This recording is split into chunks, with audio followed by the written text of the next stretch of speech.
it going, guys? It's Kevin from Full Send Diesel, and today I'm going to show you our braided transmission line kits that we offer. Let's check it out. So, we offer many different kinds and variations of transmission line kits, everything spanning from 1994 Dodge Cummins right now up to the 2009s. We haven't seen a need yet to do the newer ones, as honestly they haven't started rusting out yet. So today I'm going to show you the basics of our transmission line kits. So when you get your stuff, it depends on what kit you order. This is FSD09DE. This is for 1994 to 2002 Dodge Cummins, deleting the heat exchanger. This kit only has 2 lines. It's completely up to you guys. We offer kits that do not bypass it, that do bypass it. So that's going to be up to you. We recommend deleting the heat exchanger if you live in warmer climates.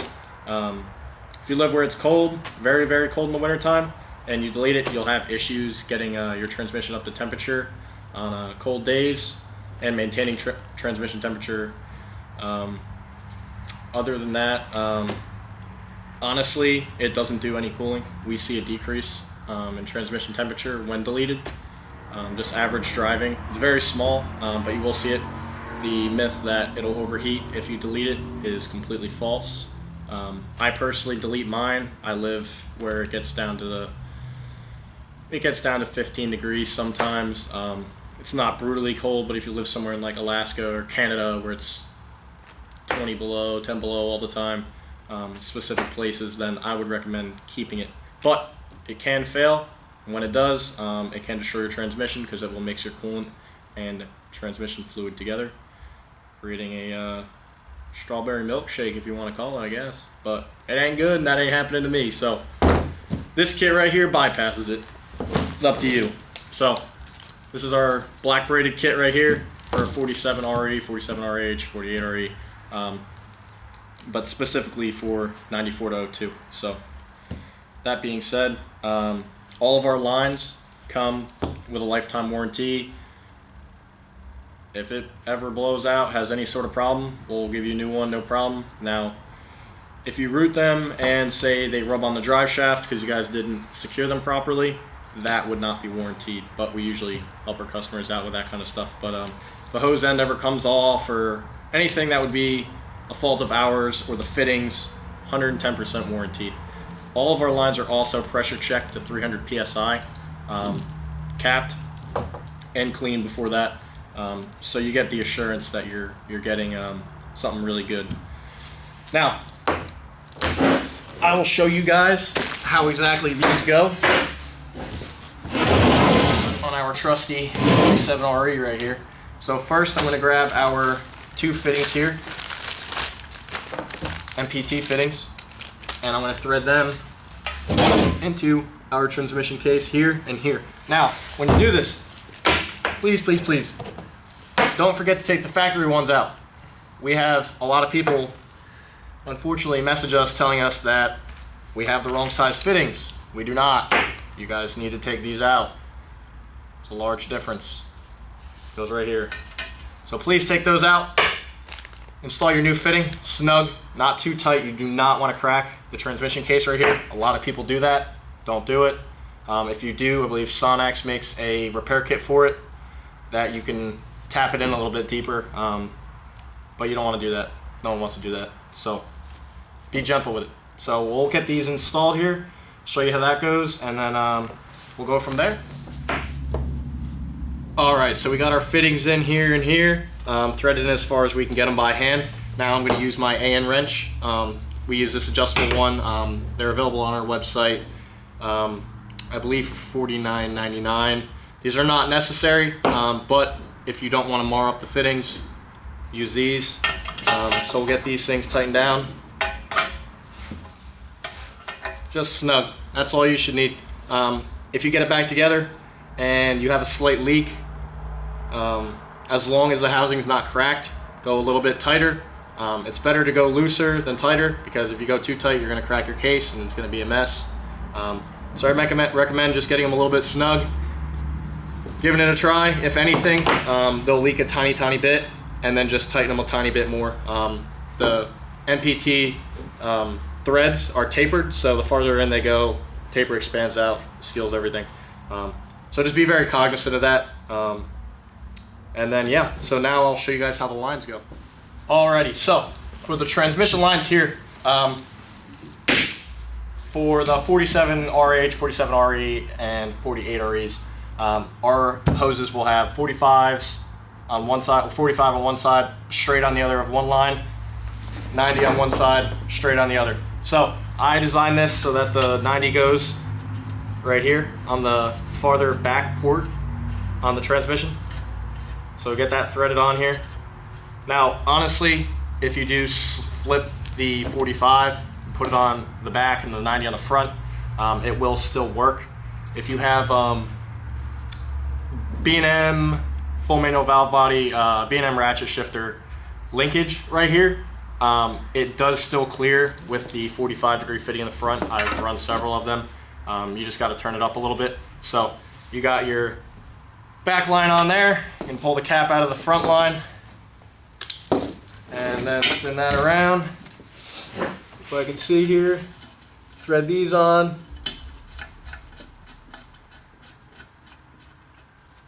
Alright, so that's on there. Same thing with these things. Just get your wrench. You're going to want to hold it here. Get it just a little bit snug. You don't want it to be able to move. So now that that's done, I will show you guys how they connect up to the factory transmission cooler. Now we also offer Mishimoto transmission line kits that are essentially the same thing, but they're a little bit longer. They go up to the Mishimoto factory cooler for the 2003 to 2009 Dodge Cummins. That's also available with the 68 RFE. Same exact thing, just 290s, goes on the other side, threads in. And then for the Mishimoto cooler, we include the fittings in our kit to thread directly into that. We actually also offer that as a kit together, the lines and the cooler, as a little package deal on our website, fullsenddiesel.com. So if you're looking to do something simple, you're not trying to go crazy with any pulling or crazy racing, the Mishimoto factory replacement is a really good cooler for average daily driving, a little bit of abuse, but not consecutive track hit after track hit. So, alrighty, I'll show you guys how to get up on the front there.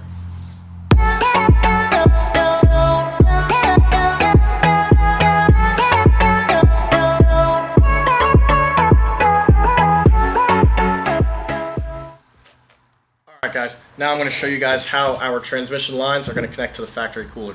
So, instead of using a sort of push lock hose end and some rubber and hose clamps, these are, if you've ever worked with compression fittings, take it apart here.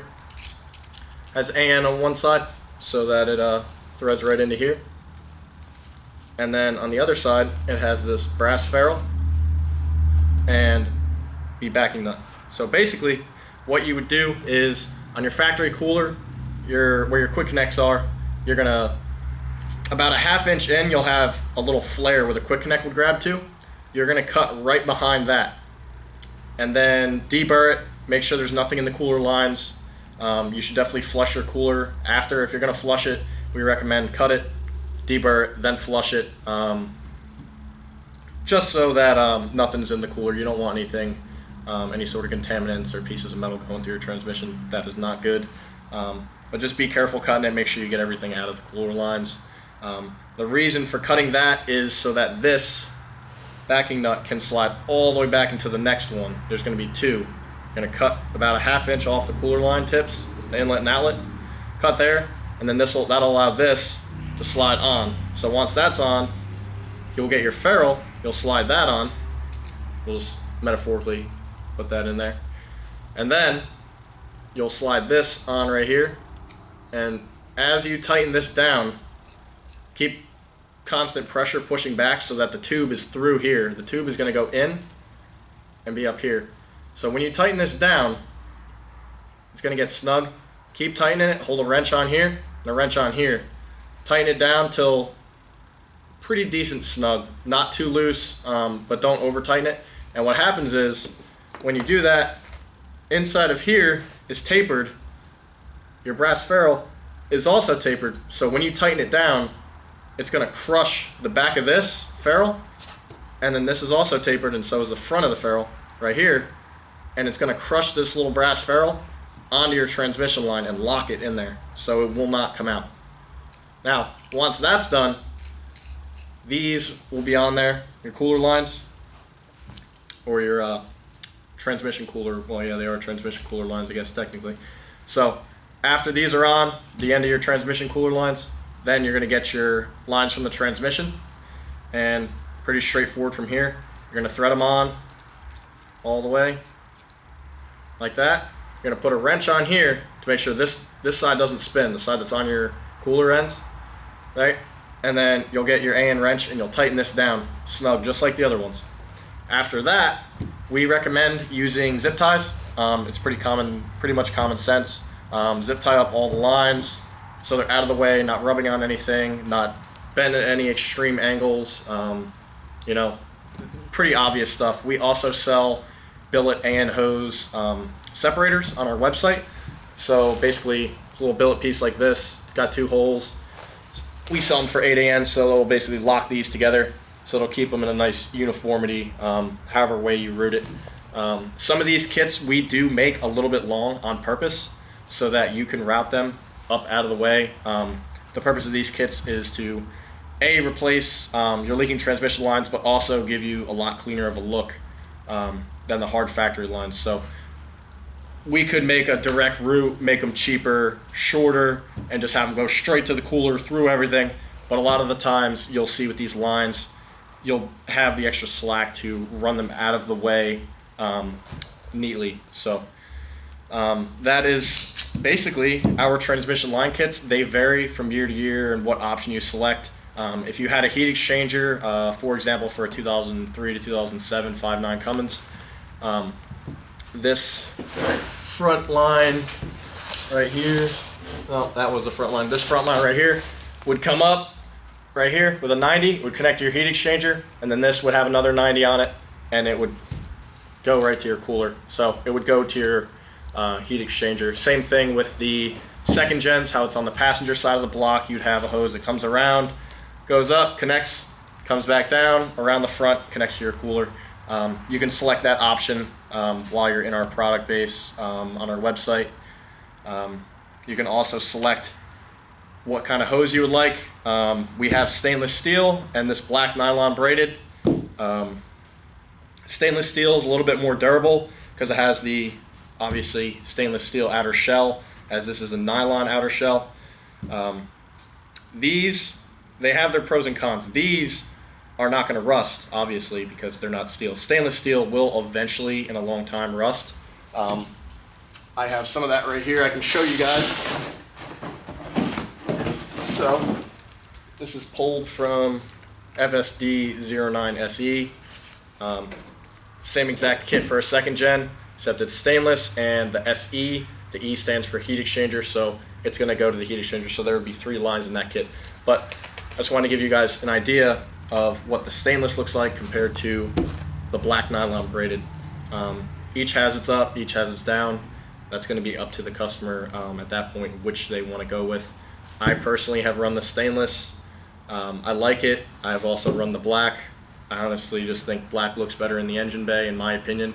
I'm not really one to, I don't like polished things or shiny things like that. So that is basically how it goes, guys. And yeah, these are available most of the time in stock. Sometimes we get sold out. Actually happens quite often, unfortunately. I mean, it's good, but it's bad. So we do our best to keep in stock. I know a lot of you guys will blow a transmission line and need something like the next day. So that's one of the things where you'll have to contact us directly. We can get back to you very quickly with if we have one in stock or not, or an ETA. So whatever you guys need, feel free to let us know. Check it out on the website. We also offer a custom hose making service. So if you have a custom line kit, we've done kits that go from the trans up to the factory cooler, back to 2 remote coolers, and then back to the trans. We've done all kinds of stuff. So if you need advice, you guys can reach out to us and we can help you build the line kit that you need. We can make it for you. Or we also offer just the hose and just the fittings alone, so you can make them yourself. Kind of hits the best of both worlds. A lot of guys, they can make these, they just don't want to. It's too much of a pain in the ass. Because once you start making these, you'll learn real quick.